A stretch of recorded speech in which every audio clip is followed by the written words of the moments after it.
अश्विनी वैष्णव ने अर्जुन राम मेघवाल को पत्र द्वारा इसकी सूचना दी। मेघवाल ने कहा कि वंदे भारत ट्रेन से हर वर्ग के व्यक्ति को कम समय में एक सुविधाजनक यात्रा मिलेगी।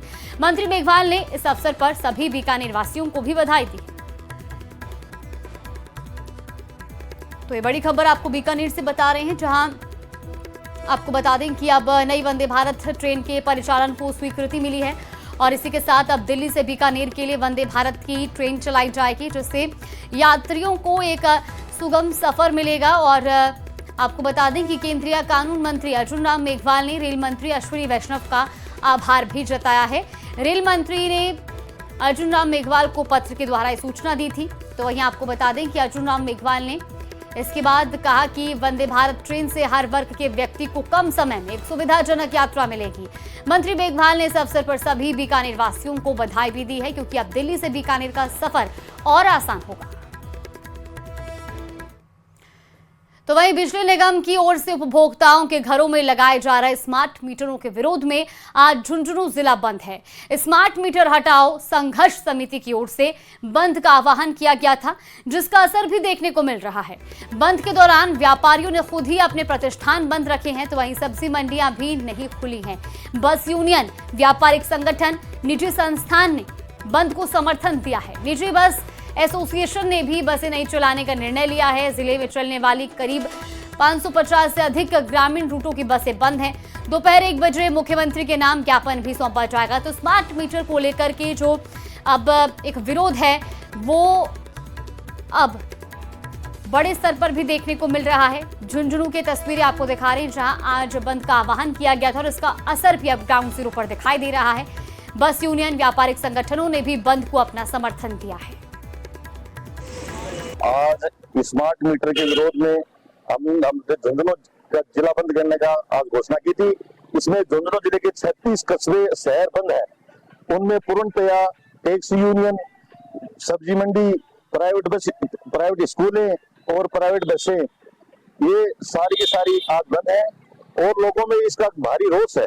सरकार कंपनियों के दबाव में काम कर रही है। स्मार्ट जैसी मीटर जैसी योजना लाके सरकार ने आम बिजली उपभोक्ता को मारने का काम किया है। तो वहीं स्मार्ट मीटर के खिलाफ झुंझुनू के बुहाना कस्बे में कांग्रेस महिला जिला अध्यक्ष शकुंतला यादव के नेतृत्व में सैकड़ों लोगों ने बसारों में रैली निकाली। रैली के बाद प्रदर्शनकारी एसडीएम कार्यालय पहुंचे और उपखंड अधिकारी पूनम मीणा को मुख्यमंत्री के नाम ज्ञापन सौंपा। इस ज्ञापन में मांग की गई है कि जिले भर में लगाए जा रहे स्मार्ट मीटरों को तत्काल प्रभाव से हटाकर फिर से पुराने मीटर लगाए जाए। प्रदर्शनकारियों का कहना है कि स्मार्ट मीटर तकनीकी रूप से उपभोक्ता विरोधी है। इनके लगने के बाद बिजली बिलों में अनावश्यक बढ़ोतरी दर्ज हो रही है, जिससे आमजन भी परेशान है। और ये तस्वीरें भी आपको दिखा रहे हैं। अब स्मार्ट मीटर के विरोध में प्रदेश के अलग अलग जिलों में लोग सड़कों पर उतरकर विरोध जाहिर कर रहे हैं और स्मार्ट मीटरों को तत्काल हटाने की मांग की जा रही है। ऐसी कौन सी जन कल्याणकारी योजना होगी जिसको लागू करने के लिए पुलिस फोर्स का सहारा लेना पड़ता है? जनता इस स्मार्ट मीटर का विरोध कर रही है और सरकार पुलिस फोर्स को साथ ले जाकर लोगों को डराकर धमकाकर स्मार्ट मीटर लगवा रही है जबरदस्ती। अगर ये योजना इतनी अच्छी होती तो जनता इसमें साथ देती। और कई जगह जैसे स्मार्ट मीटर लगाए गए हैं, उनमें बहुत ज़्यादा टेक्निकल इश्यूज आ रहे हैं। तो वहीं जयपुर में पीसीसी मुख्यालय पर कांग्रेस प्रदेश अध्यक्ष गोविंद सिंह डोटासरा, नेता प्रतिपक्ष टीकाराम जूली ने राजीव गांधी की जयंती पर उनको नमन किया। इस दौरान उन्होंने प्रदेश में आईएएस पदोन्नति को लेकर सरकार की मंशा पर सवाल उठाए और साथ ही कहा कि राज्य चुनाव आयोग के आयुक्त से बयान से साफ एक राज्य एक चुनाव संभव नहीं है। ऐसे में आगे क्या होगा किसी को कुछ नहीं पता है।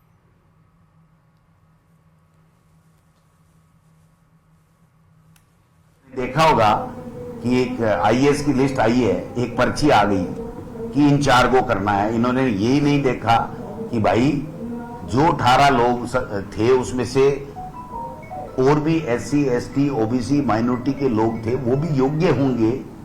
आपने ये भी ध्यान नहीं दिया और सार्वजनिक कार्यक्रमों में साइन करा के उस फाइल से इस तरीके की बातें कर रहे हैं। इससे एक गलत संदेश दिया। हम उन 4 के खिलाफ नहीं है, वो अपनी योग्यता से आए, उनको बधाई दी हमने, हमें उनसे कोई व्यक्तिगत रंजिश नहीं है। हम ये कहते हैं कि क्या इनको सामाजिक समानता समरसता बनाने के लिए क्या वो और योग्य नहीं थे क्या? और एक बात और आई है सामने कि पहले से तय कर लिया गया था कि इन्हीं को चयन करना है। इसका स्पष्ट उदाहरण यह है कि 18 आदमियों के इंटरव्यू हुए, एक उसमें आया नहीं। उसमें 9 आदमियों के पहले दिन हुए, 9 आदमियों के दूसरे दिन हुए। पहले दिन 7 घंटे तक इंटरव्यू लिए गए, जिनमें से इन 4 का चयन किया गया, और दूसरे दिन नाम, बाप का नाम, आयु जो उनके सामने था वो पूछ करके 2 घंटे में 9 को निपटा दिया गया। यानी पहले दिन वाले ही चयन हुए और पहले से तय था इन्हीं को बुलाना है, इन्हीं से विषय की बात करनी है। जो हर मंच के ऊपर ये बात कर रहे थे, जनता के बीच में भी कह रहे थे, प्रेस कॉन्फ्रेंस के माध्यम से, आपके माध्यम से भी ये बात बता रहे थे कि आप संविधान का उल्लंघन कर रहे हो, लोकतंत्र को कमजोर कर रहे हो, और जो शासन प्रशासन जो पंचायत राज और नगर निकाय में होता है उसमें शून्यता आ गई है।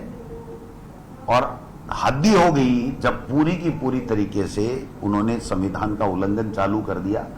आपको मैं 2 एग्जाम्पल दूंगा। ये 5 साल तक चुनाव नहीं करा रहे, ये तो है ही है। सुप्रीम कोर्ट ने भी कह दिया, पंजाब सरकार गई थी कि भाई हम परिसीमन कर रहे हैं लेकिन आप हमें समय दीजिए। उन्होंने कहा नहीं, ये कॉन्स्टिट्यूशन में प्रावधान है, आप इसका उल्लंघन नहीं कर सकते, इस बहाने से आप नहीं रोक सकते। और कल राजस्थान उच्च न्यायालय में 2 दिन पहले माननीय न्यायाधिपति अनूप ढंड साहब ने उन रिटों पे फैसला दिया जिसमें वो ये सरपंचों को प्रशासक लगा करके मनमर्जी से राजनीतिक व्यवस्था से हटा रहे थे। अभी तक मेन हमारी जो कांग्रेस पार्टी के कार्यकर्ताओं की तरफ से, पदाधिकारियों की तरफ से जो हमारी रिट है कि ये चुनाव क्यों नहीं करवा रहे हो, वो पेंडिंग है।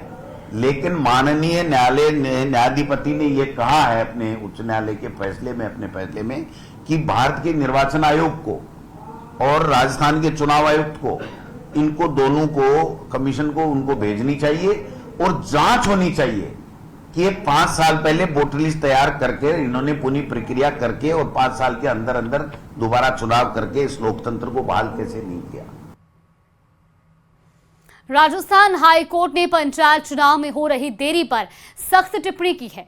अदालत ने कहा कि परिसीमन की आड़ में